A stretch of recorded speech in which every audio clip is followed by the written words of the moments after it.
Right friends, welcome back to Learning Space, 4th capsule for 44th week. This is on social unrest. All of you are familiar with various agitations by various caste groups in recent times.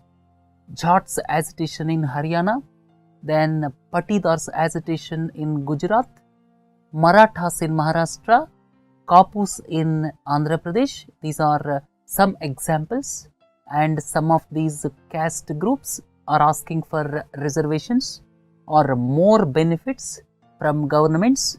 At the same time, review of various acts pertaining to other social groups. Some of these social groups are asking for review of various acts pertaining to other social groups, and some of these caste groups are able to organize huge demonstrations running with the lakhs of people.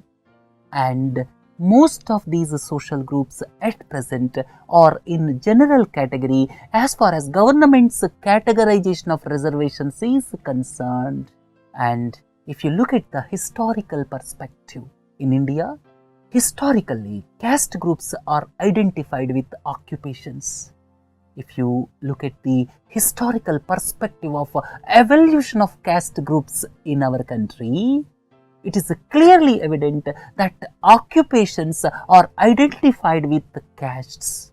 I am talking about the history, not now. Historically, if you see, these caste groups are identified with occupations, and some of these caste groups, whoever are resorting to agitations nowadays, some of them, not all, some of these caste groups owned most of the agricultural lands in rural areas. And during the heights of agrarian economy, you can say 19th century, 20th century, most part of 20th century you can say is the heights, commanding heights of agrarian economy. During the first half of 20th century, the agrarian economy or economy based on agriculture and allied activities reached commanding heights. Subsequently, services sector took over in the second half of 20th century. That is different story. But prominently during 19th century as well as most part of 20th century, agrarian economy was at the commanding heights. And when agrarian economy was at the commanding heights, these caste groups, some of these caste groups which owned basically agricultural lands, enjoyed social status in rural areas vis-a-vis other groups. Other groups were into other occupations.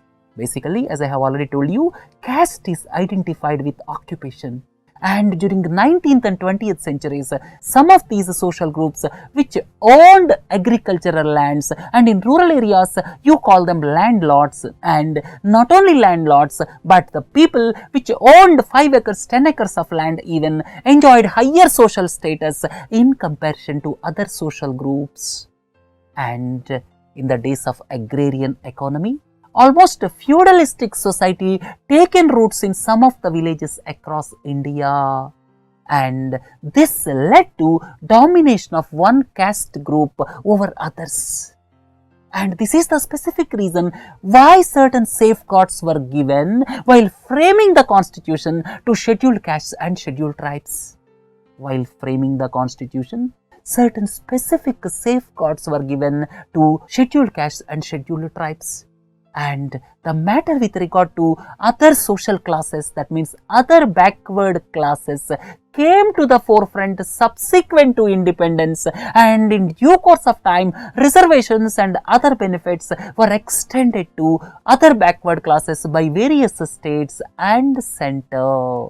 So, this is the historical perspective if you look at various caste groups in India.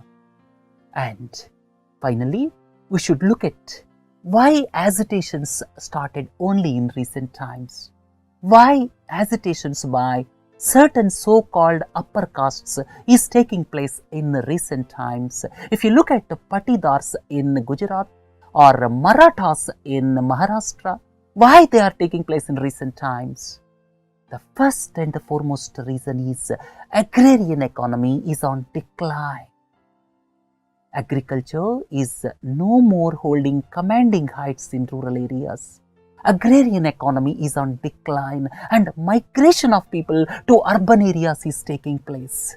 And some of the people who migrated to urban areas improved their status both economically and socially in comparison to the agriculture landowners who stayed back in the villages. And second important point, in rural areas, the social groups which enjoyed so-called social status, that means the so-called upper caste status in agrarian era, are not able to maintain that status because agriculture sector is in crisis. Third point is, because of the reservations, some of the students belonging to the oppressed classes got jobs in government sector. Because of this, their social status got elevated in due course of time, and this is not palatable to the so-called upper castes in rural areas. Then fourth important aspect is advent of internet with the smartphones. This is the biggest equalizer. Advent of internet with the smartphones, this is the biggest equalizer where the historically oppressed social classes got empowered. Right? If you look at other reasons, as several people are migrating to urban areas, nowadays several people are migrating to urban areas, the so-called social hierarchy is vanishing in several parts of the country. This social hierarchy is vanishing. So-and-so caste is upper caste, so-and-so caste is lower caste. This social hierarchy is vanishing because several people are migrating to urban areas, and this fact is not digestible to the so-called upper castes. Then the new generation, the children of land owning communities. The children of land owning communities are not interested to stay in villages and to take up agriculture, and they are aspiring for government sector jobs. They are no more interested in agriculture. They do not want to stay in rural areas. And this is the precise reason why agitations are taking place for reservations in government sector jobs. Then another important aspect is increase in cost of labor due to the scarcity of labor in the rural areas. And it has got its own effect on agriculture sector. And the relationship between landlord and agricultural laborer transformed in rural areas, and the dictatorial attitude of previous day era by the landlords is no more in existence in rural areas. And if you look at other aspects, nowadays persons engaged in services sector as well as in small scale industry are earning more than their agriculture counterparts, and the persons whoever are confined to agriculture exclusively are not able to see betterment of their lives. And which is the case with some of the upper caste people. Some of the upper caste people whoever are stayed back in villages and whoever are doing agriculture is not able to better their lives, and the persons whoever have taken up this services sector jobs, maybe in private sector, at the same time whoever are into small scale industry are able to better their lives, and this is the reason why upper castes are not happy in rural areas. And in most part of 20th century, people used to be recognized with their social status, but nowadays economic status became paramount. Now economic status has taken upper hand in comparison to social status, and people with more economic might are being recognized more than their agricultural counterparts.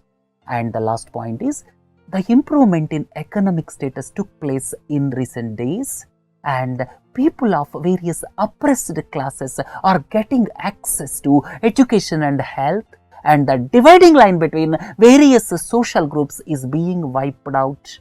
So, final point is, nowadays economic status has taken upper hand in comparison to social status.